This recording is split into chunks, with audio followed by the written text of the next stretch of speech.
শিশু সন্তানের কোনো কিছু আপনি নিলে ওর অনুমতি লাগবে। আজীব কথা না? আজীব কথা মানে বুখারীর বর্ণনা 2602 নম্বর হাদিস, 2602 নম্বর হাদিস। কোনো কথা কি দলিল ছাড়া হয়েছে এ পর্যন্ত একটা? তার মানে আপনি মনে মনে এটা নেওয়ার সুযোগ নাই, এটা মনে হয় কেমন জানি না, এটা মনে হয় হাদিস, মনে হয় না, এটা শিওর। শিশু সন্তানের কিছু নিতে হলে বলা, বাবা এটা নেই, আমি মা এটা নেই, হালাল জিনিস হইতে হবে, আবার হারাম জিনিস ওর হাতে অনুমতি লাগবে না, ওটা ভেঙে ফেলবেন। হ্যাঁ, বুখারীর 2602 নম্বর হাদিসটা শোনেন। উতিয়া রাসূলুল্লাহ সাল্লাল্লাহু আলাইহি সাল্লাম বিশরাব, আমাদের নবীজির কাছে পানীয় হাদিয়া আসছে। পানীয় মানে ওই যুগে আপনার যেই পানীয় হতে পারে, হয়তো আঙ্গুরের কোন নিংড়ানো রস নিয়ে আসছে নবীর কাছে, অথবা কোনো ফলের রস নবীর কাছে হাদিয়া আসছে। তো নবীজির কাছে যখন এই পানিটা আসছে, ওয়ান ইয়ামিনিহি গোলাম ওয়ান ইয়াসারিহি আশিয়াখ। এবার বুঝেন, নবীর ডান পাশে ছিল একজন শিশু আর বাম পাশে ছিল অনেক বয়স্ক মানুষ। তাহলে এক পাশে শিশু আর এক পাশে বয়স্ক মানুষ। তো যখন নাকি নবীজির কাছে হাদিয়া আসছে, নবীজির অভ্যাস ছিল এমন, নবী যখন কোনো কিছু পান করতেন, খাইতেন, সাথে যারা থাকতো তাদের সবাইকে আল্লাহ রসুল দিতেন। তো নবীর কাছে পানি আসছে, ফাশারিবা, নবী পানি পান করছে। বলেন তো কে পানি পান করছে? তাহলে ঠোঁট লাগছে কার? সুবহানাল্লাহ। এবার নবী ওই শিশুকে বললেন, শোনো, তুমি তো ছোট্ট মানুষ, এইখানে এখন অধিকার তোমার, এই পানীয় পান করার অধিকার তোমার। ইন আজিনতালি, তুমি যদি আমারে অনুমতি দাও, আতাইতু হাউলা, তোমার চেয়ে বয়স্ক বড়রা আছে, তাহলে আমি তাদেরকে এটা দিতে পারি, তুমি অনুমতি দিলে। শিশু কি বললেন জানেন? মা কুনতুলি উসিরা বিনাসিবিকা মিনকা ইয়া রাসূলুল্লাহ আহাদান, ওগো আল্লাহর নবী, আপনার মুখে লাগা অংশ আমি কাউরে দিতে রাজি না। তুমি অনুমতি দিলে মুরব্বীদেরকে আমি এটা দিয়ে দিই। নবীজি বললেন, জি না হুজুর, আমি অনুমতি দিব না। কেন? আপনার অংশ যেটা, এটা আমি কাউরে দিতে পারি না, এটা আমি কাউরে দিব না, এটা আমি পান করব। সুবহানাল্লাহ। এখান থেকে শিখলাম, শিশু থেকে নবীজি কিভাবে বলে দেখেন, ইন আজিনতালি, তুমি যদি অনুমতি দাও আমাকে, আতাইতু হাউলা, তাহলে পানীয়টা এই মুরব্বী মানুষ এখানে তাদেরকে দেই। ওই শিশু বললেন, মা কুনতু উসিরা বিনাসিবিকা মিনকা, আপনার লাগা অংশ, আপনার মুখের ছোঁয়া অংশ, এটা আমি কাউকে প্রাধান্য দিতে পারি না, এটা আমি আমারই প্রাধান্য দিতে পারি, আমি আর কাউকে দিব না, এটা আমি পান করব। সুবহানাল্লাহ। কত গেল বলেন? 32। 32 দুগুণে কত? বলে না কত? আরো আছে 32টা। ওই 32টা আমার কিতাবটা যাদের কাছে আছে ওখানে পড়ে নিবেন, মিম্বরে আমানতের প্রথম খণ্ডে আছে। এই 32 শৈশব থেকে অধিকার গুলা বললাম, আরো আছে 32টা। 32 দুগুণে কত হয়? 64টা। মিম্বরে আমানতের প্রথম খণ্ডে পুরা 64টা বিস্তারিত আলোচনা আছে।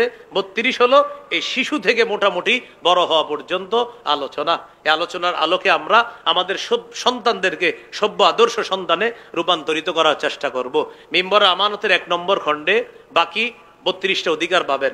আর 2 নম্বর খণ্ডে শিশুর আরো কিছু অধিকার আছে, সেটা হলো শিশুকে শৈশব থেকে শিরিক বেদাত সম্পর্কে সচেতন করা। কিভাবে সচেতন করবেন?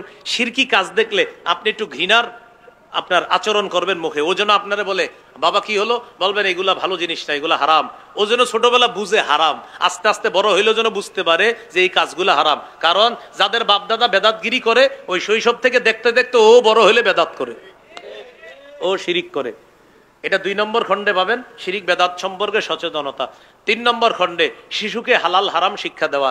আপনি একটা হারাম জিনিস দেখলেন, আপনি এটা ছুবেন না। ও আপনারা যেন জিজ্ঞাসা করে, বাবা তুমি এটা ধরলা না কেন? ও যেন জিজ্ঞাসা করে, মা আম্মু আপনি এটা ধরলেন না কেন? মা আর বাবা জবাব দিবে, এটা হারাম, এটা ধরলে আল্লাহ গুনাহ দেয়। ও যেন আস্তে আস্তে বুঝতে পারে এই হারাম জিনিস আমার বাবা ধরে না, আমার মা ধরে না, আমার ভাই ধরে না, এটা আমিও ছোঁয়া যাবে না। ও যেন এটা বুঝতে পারে। মনে থাকবেন ইনশাআল্লাহ। এটা 3 নম্বর খণ্ডে পাবেন, হালাল হারাম। 4 নম্বর খণ্ডে স্বামী স্ত্রীর অধিকার, কিভাবে দুইজনে মিলেমিশে একটা আদর্শ সংসার গড়ে তুলবেন। 5 নম্বর খণ্ডে লা ইলাহা ইল্লাল্লাহ মুহাম্মাদুর রাসূলুল্লাহ, ওই যে তাওহীদ শিক্ষা দেওয়ার একটা আলোচনা ছিল শিশুকে, এই ব্যাপারে ব্যাখ্যা পাবেন প্রায় 250 পৃষ্ঠা। 6 নম্বর খণ্ডে নামাজ, যেটা 17 নম্বর আলোচনায় গেছে, শিশুর অধিকার, যে শৈশব থেকে ইমানি তরবিয়ত শিক্ষা দেওয়া। এই নামাজ সম্পর্কে প্রায় 250 পৃষ্ঠার আলোচনা পাবেন 6 নম্বর খণ্ডে।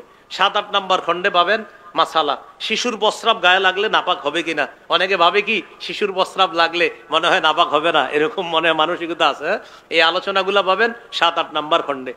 9 নম্বর খণ্ডে রমজান, জাকাত, শিশু বালেগ হওয়ার আগেই ওরে 2, 3, 4, 5, 10টা রোজা রাখায় অভ্যাস করা, যেন বালেগ হওয়ার পরে 30টা রোজা 29টা রোজা রাখা ওর জন্য কষ্টকর না হয়।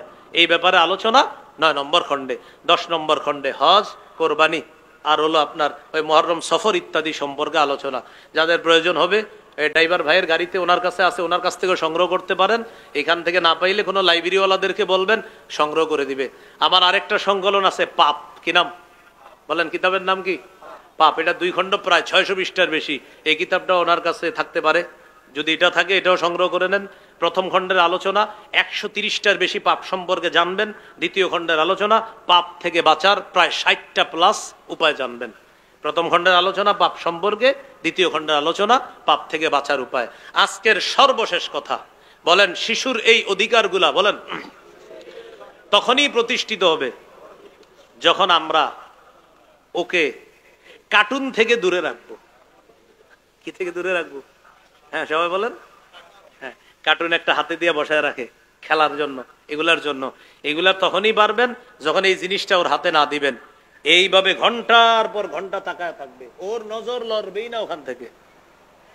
এই জন্য আপনি কিন্তু এটা থেকে দূরে রাখতে হবে। এটা হলো আপনার আজকের মানে অধিকার গুলার মধ্যে আমি এটা লিখি নাই, কিন্তু এটাই আজকের সেরা অধিকার, যে ওরে মোবাইল থেকে ইলেকট্রনিক মিডিয়া থেকে দূরে রাখা। এটাই হলো আজকের প্রধান আলোচনা। আর বাকিগুলা মনে রেখে যতটুকু আছে। আর এটা হলো সেরা কথা, যে শিশুকে এই বাক্স থেকে দূরে রাখতে হবে। সেটা বড় বাক্স হোক, ছোট বাক্স হোক, মিনি বাক্স হোক, আর দেয়ালের বড় পর্দা হোক, এগুলা থেকে দূরে রাখা। আল্লাহ আমাদেরকে কথাগুলো মনে রাখার তৌফিক দান করেন। সুবহানাল্লাহি ওয়া বিহামদিহি, সুবহানাকাল্লাহুম্মা ওয়া বিহামদিক, আশহাদু আল্লা ইলাহা ইল্লা আনতা, আস্তাগফিরুকা ওয়া আতুবু ইলাইকা। আমিন। ওয়া আখিরু দাওয়ানা আনিল হামদুলিল্লাহি রাব্বিল আলামিন।